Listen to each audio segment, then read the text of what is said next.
L'opération de distribution des relevés de notes arrêté a commencé d'abord depuis la délibération, puisque aussitôt après la délibération, les superviseurs des centres de correction ont 2 jours pour commencer par distribuer les relevés de notes.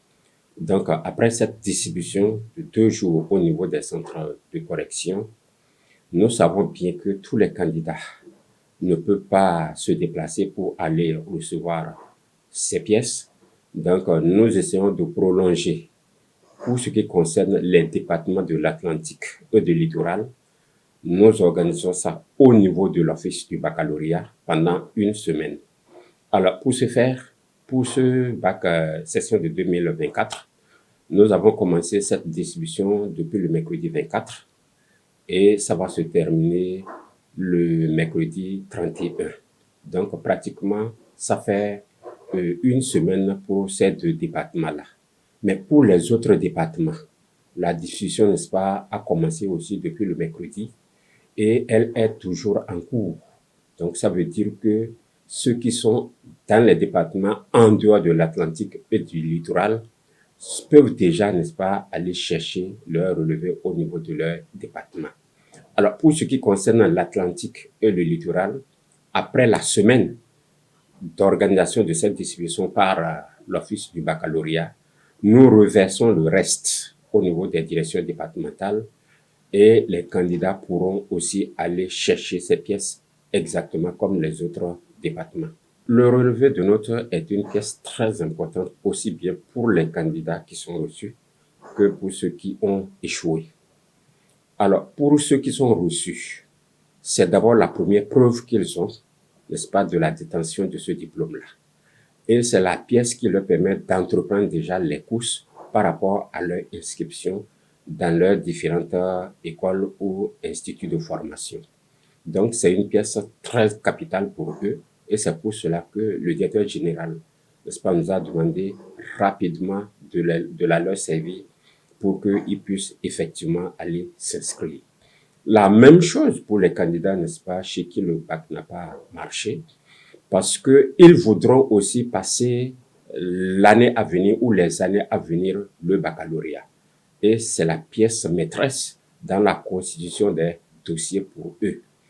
L'Office du bac a besoin de savoir, n'est-ce pas, si vous avez été candidat une fois et quel a été, n'est-ce pas, votre statut pour pouvoir repasser le baccalauréat. Parce que après ce passage, il y en a qui sont simplement refusés. Ça veut dire qu'ils peuvent encore repasser le baccalauréat automatiquement l'année qui suit. Mais il y en a qui sont ajournés. Et pour les candidats ajournés, ça veut dire qu'ils ont 1 année de préparation pour une mise à niveau avant de pouvoir encore repasser le baccalauréat. Donc, ce statut-là, la direction générale de l'Office du bac en a besoin pour pouvoir accepter ou non les candidatures, n'est-ce pas, des différentes personnes qui voudraient passer le baccalauréat. Cela leur permet, n'est-ce pas, de poursuivre les études supérieures. Et par rapport aux différentes écoles, n'est-ce pas, ceux qui essaient de les orienter ont besoin de savoir la prestation de ces candidats dans les différentes disciplines. Et le relevé, n'est-ce pas, est la pièce qui oriente, n'est-ce pas, ces gens-là par rapport aux aptitudes des candidats. En sciences physiques, en mathématiques et en sciences biologiques, ceux qui veulent entreprendre des études scientifiques ont besoin, n'est-ce pas, de ces notes-là. La même chose pour la littérature. Donc, le relevé est la pièce capitale pour l'orientation des candidats. L'allaitement maternel exclusif, c'est le mode d'alimentation du nouveau-né ou du nourrisson avec rien que du lait maternel, s'ajoute d'aucun autre aliment, à l'exclusion de gouttes ou de sirop ou de médicaments. Donc c'est le fait de donner exclusivement le lait maternel au nouveau-né ou au nourrisson. Et ce qui est recommandé dans notre pays, c'est que cet allaitement exclusif soit fait pendant les 6 premiers mois de vie. Le lait maternel contient tous les nutriments dont le nourrisson a besoin pendant les 6 premiers mois de vie. Il est constitué essentiellement d'eau, à raison de 87 à 88% environ. Ensuite, des macronutriments que sont les lipides, les glucides et les protéines. Il est également constitué de micronutriments, c'est-à-dire tout ce qui est micronutriments, les vitamines et les minéraux. La nourrice ne doit donner à son enfant rien d'autre que le lait maternel si elle arrive à produire suffisamment ce lait-là pour couvrir les besoins du nourrisson. Mais dans certains cas particuliers, tels que des conditions où la production de lait est insuffisante pour couvrir les besoins du nouveau-né, ou bien dans le cas de la maladie de la maman, quand elle est en hospitalisation, ou bien c'est le bébé qui est malade, qui est hospitalisé, ou bien on sent qu'il a besoin de plus de nutriments et le lait n'apporte pas suffisamment ces nutriments pour couvrir ses besoins, on peut ajouter autre alimentation telle que les laits maternisés qu'on achète dans les pharmacies. Les conséquences sont nombreuses. Il y a le risque de retard de croissance et de développement du nourrisson. Il y a une faible capacité d'apprentissage qui est observée chez ces enfants. Également une faible immunité, ce qui est responsable des infections respiratoires, de maladies diarrhéiques, d'infections des oreilles, pour ne citer que celles-là. Il y a également un risque élevé d'obésité, de maladies non transmissibles à l'âge adulte chez ces enfants. Il y a également un risque économique, tant pour l'individu que pour la société. Pour l'individu, parce qu'un allaitement maternel qui est mal exécuté entraîne des capacités réduites chez l'enfant, ce qui fait qu'il a un retard de croissance, un retard intellectuel, ce qui interférera avec son développement physique et qui sera à l'origine d'une capacité réduite de production. Et quand on dit un ou plusieurs individus ont des capacités réduites de production, c'est que ça va agir également sur l'économie de l'État. Aux nourrices, je dirais de tout faire pour respecter l'allaitement maternel exclusif pendant les 6 premiers mois de vie, à cause de tous les bénéfices que ça a sur le développement, que ce soit psychomoteur, intellectuel, et même sur les avantages que ça produit à l'enfant à l'âge adulte. Je leur demanderai de respecter les règles d'hygiène, d'être propre, d'avoir une bonne technique d'allaitement, de trouver le temps de donner à manger à leurs enfants, de donner la tétée à la demande, de faire au moins 20 minutes à chaque tétée et lors de la tétée, de ne pas donner seulement un sein, de tout faire pour faire vider les 2 seins parce que c'est la succion qui entretient la production de lait. C'est avec beaucoup d'enthousiasme que nous avons accueilli cette délégation, puisque ce que le gouvernement a fait dans la commune de Niki, vraiment, ça crève l'œil. Ce n'est pas tout citoyen qui vit à Niki voit ça clairement. On ne peut pas en compter, c'est énorme. Si nous parlons du bitumage de la voie, si nous parlons du stade, si nous parlons de la réhabilitation de l'ancien palais royal, si nous parlons maintenant du nouveau palais royal qui est en construction, on peut compter ça là d'abord pour voir ce qui est physique. Et quand on quitte à ce qui est physique, il y a beaucoup de choses qui ont été faites dans le domaine du social. Par exemple, aujourd'hui, le problème des actes de naissance sont terminés dans la commune. Je peux même dire dans tout le Bénin entier. Puisque déjà, si quelqu'un a déjà fait le RAVIP, c'est que directement, la personne peut avoir son acte de naissance sécurisé.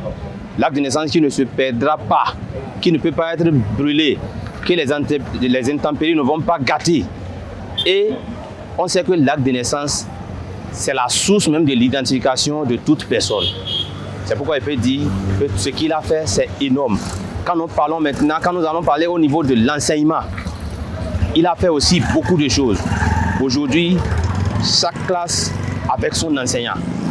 C'est très très important, parce que ça a soulagé beaucoup de parents. Il y a aussi les cantines. Les enfants qui quittent loin, qui ont des difficultés pour retourner manger à midi, ils peuvent trouver à manger sur place et continuer les cours. Ça fait déjà beaucoup de soulagement aussi. Cette année encore, les producteurs ont réclamé l'engrais qu'ils veulent. Et c'est ça qu'ils ont mis en place. Et l'engrais est venu en quantité suffisante. C'est à la portée de tout le monde. Ça là aussi, c'est un soulagement. Il y a aussi l'électricité. Les ouvriers qui travaillent, ceux-là qui ont des poissonneries, ceux-là qui ont, c'est-à-dire tous ceux qui travaillent dans le froid, ils sont soulagés aujourd'hui par rapport à l'électricité. C'est pourquoi il veut dire que c'est énorme ce qu'il a fait. Les populations m'ont chargé de dire à la délégation qu'elles ne veulent plus vendre leurs produits au Nigeria, qu'elles ne veulent plus vendre leurs produits au Togo, qu'elles ne veulent plus vendre leurs produits au Niger, mais qu'elles veulent que leurs produits prennent de la valeur. Parce que les produits manufacturés aussi ont pris de la valeur, ce que nous pouvons constater nous tous.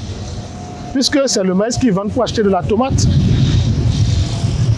c'est le soja qu'ils vendent pour acheter le riz parabole, et l'huile végétale, c'est les produits qu'ils vendent pour acheter ces denrées-là, mais qui ont pris ces derniers temps de la valeur. Donc elle demande aussi que le chef de l'État, le chef de la nation, puisse prendre des mesures pour encadrer la vente de leurs produits à des prix compétitifs, pour que désormais qu'ils abandonnent la voie de la fraude. Parce qu'elles ont compris que nous n'avons pas de ressources. Notre pays, l'économie est basée sur la fiscalité. Donc il vaut mieux qu'on transforme nos propres produits. Et dernièrement, nous avons amené des délégations à Glodjigwe de toutes les couches pour constater, pour voir ce qui se fait là-bas. Les gens sont d'accord parce qu'ils savent désormais que les usines de Glodjigwe n'ont pas monté du sable. C'est le soja, c'est les noix de cajou qu'elles produisent. Donc nous aurons désormais notre Made in Benin et ils sont prêts pour accompagner. Donc, pour résumer, elles demandent très humblement que le prix du cajou augmente, que le prix du soja augmente. Voilà, de façon ramassée, ce que le pays du Lassien s'est passé dans de très bonnes conditions. Et nous avons été accompagnés par la police et même l'armée.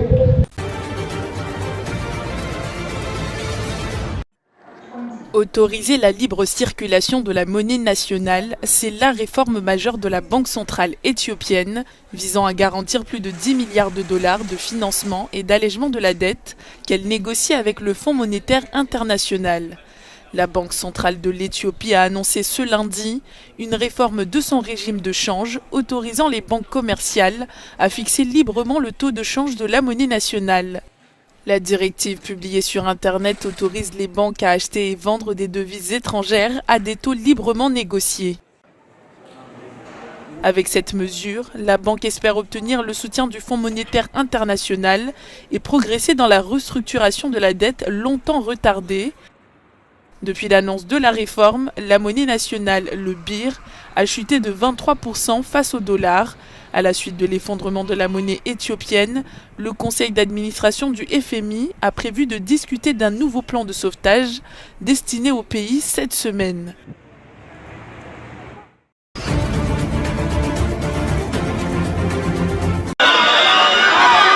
Après avoir été suspendu en janvier par l'ANC, Jacob Zuma a été finalement exclu pour avoir porté atteinte à l'intégrité et à la réputation de sa formation politique.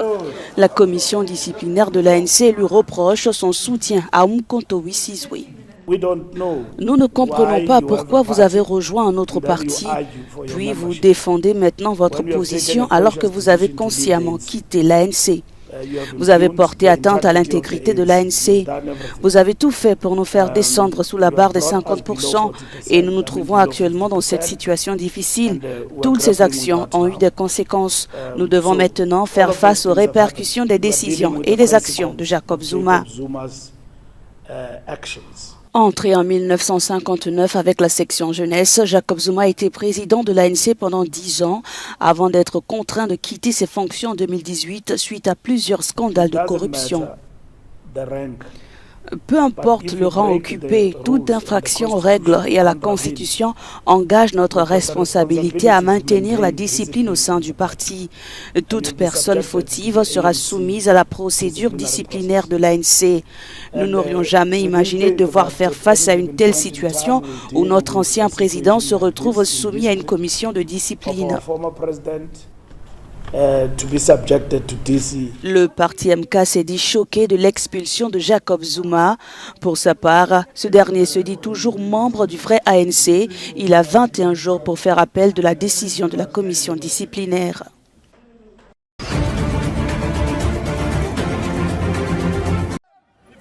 Les dépôts de candidature pour la présidentielle du 6 octobre en Tunisie débutent ce lundi 29 juillet, selon un communiqué de l'instance supérieure indépendante pour les élections. Le président Kais Saied brigue un second mandat à la tête du pays. L'homme de 66 ans pourrait faire face à environ une centaine de challengers.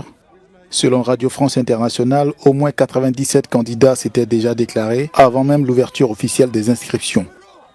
Le rappeur Kaderim, de son vrai nom Karim Garbi, ex-gendre du président déchu Zine El Abidine Ben Ali, a annoncé sa volonté de briguer la magistrature suprême tunisienne, ainsi qu'un cinéaste, un cardiologue et des membres de partis politiques. Depuis la prison, l'opposant Issam Chebi a renoncé à se présenter, faute de pouvoir réunir les 10 000 parrainages requis. Loftim Khaï est quant à lui exclu. L'opposant est condamné depuis le 18 juillet à 8 mois de prison pour fraude électorale lors de la présidentielle de 2019.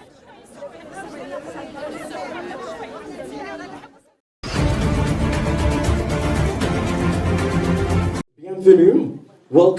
Dimanche à Paris, l'équipe olympique des réfugiés a été célébrée en présence de plusieurs personnalités dont Filippo Grandi. Le haut-commissaire des Nations Unies pour les réfugiés à l'initiative de la création de cette équipe a souligné les valeurs fondamentales qu'elle symbolise, à savoir l'inclusion, l'égalité et la résilience. Les Jeux olympiques offrent une plateforme unique pour promouvoir des valeurs universelles telles que l'inclusion, l'égalité et la réussite. L'équipe olympique des réfugiés incarne ces principes en offrant aux athlètes déplacés une chance de concourir sur la scène mondiale. En dépit des épreuves qu'ils ont traversées, souvent marquées par la discrimination, la répression et l'exclusion, ces athlètes deviennent des symboles d'espoir et de résilience pour la communauté mondiale des réfugiés. En réunissant ces athlètes, l'événement a non seulement célébré les succès sportifs des réfugiés, mais a également mis en avant leur capacité à surmonter les difficultés.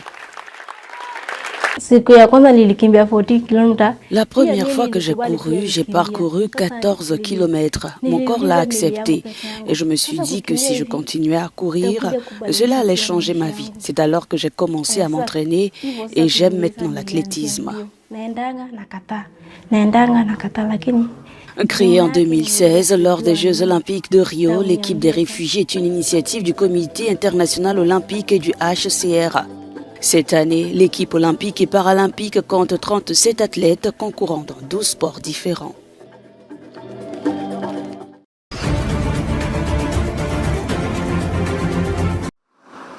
La Malaisie a demandé à rejoindre les BRICS. Le premier ministre du pays, Anwar Ibrahim, a adressé une lettre de demande d'adhésion au bloc à la Russie, qui en assure la présidence tournante, exprimant sa volonté d'y adhérer en tant que pays membre ou partenaire stratégique.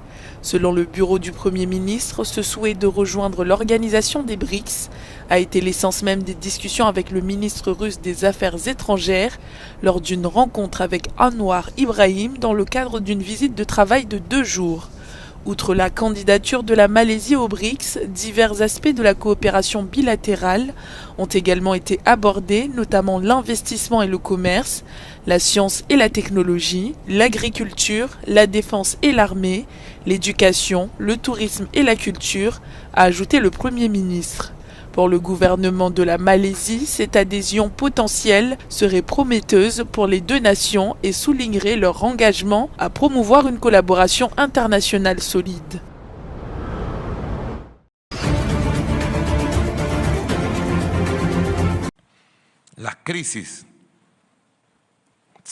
Les crises servent à grandir. Ils veulent créer une crise politique.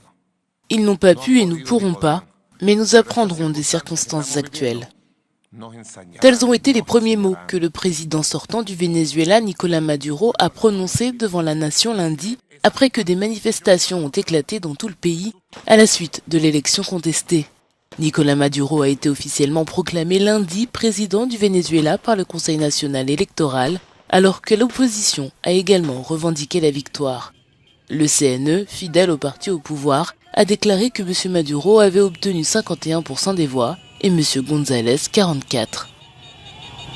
Le Venezuela est confronté à une paralysie politique depuis. Des milliers de personnes sont descendues dans les rues du pays lundi. Alors que 9 pays d'Amérique latine demandent un réexamen complet des résultats, la vice-présidente américaine Kamala Harris a appelé Caracas à respecter la volonté du peuple vénézuélien. M. Maduro considère que les résultats de l'élection sont une question réglée.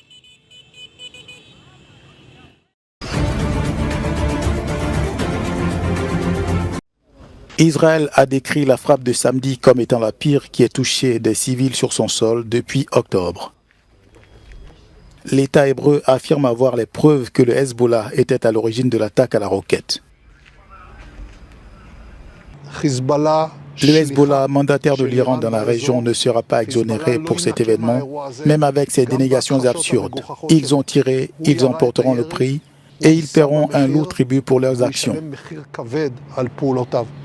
Le Hezbollah nie toute implication dans l'attaque. Depuis Tokyo, le secrétaire d'État américain Anthony Blinken a mis en garde contre une escalade. Nous ne voulons pas non plus que le conflit s'aggrave. Nous ne voulons pas qu'il s'étende. C'est l'un de nos objectifs depuis le premier jour, depuis le 7 octobre, et nous continuerons à le faire. Téhéran a déclaré dimanche avoir demandé à Washington d'exhorter Israël à la retenue afin de calmer la situation. La frappe de samedi a fait au moins 12 morts sur le plateau de Golan, annexé par Israël, une attaque qui intervient au lendemain d'une frappe.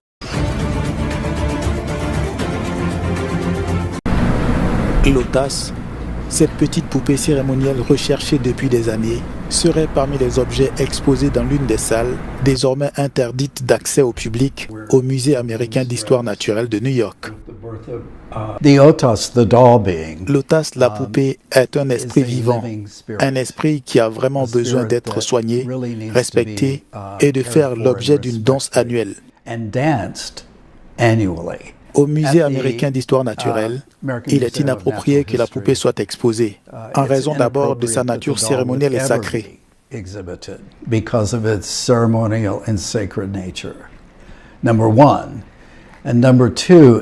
Deuxièmement, elle est placée dans une vitrine, une sorte de scène domestique thématique, avec des cuillères et des bols en bois, comme on pourrait s'y attendre, une poupée d'enfant.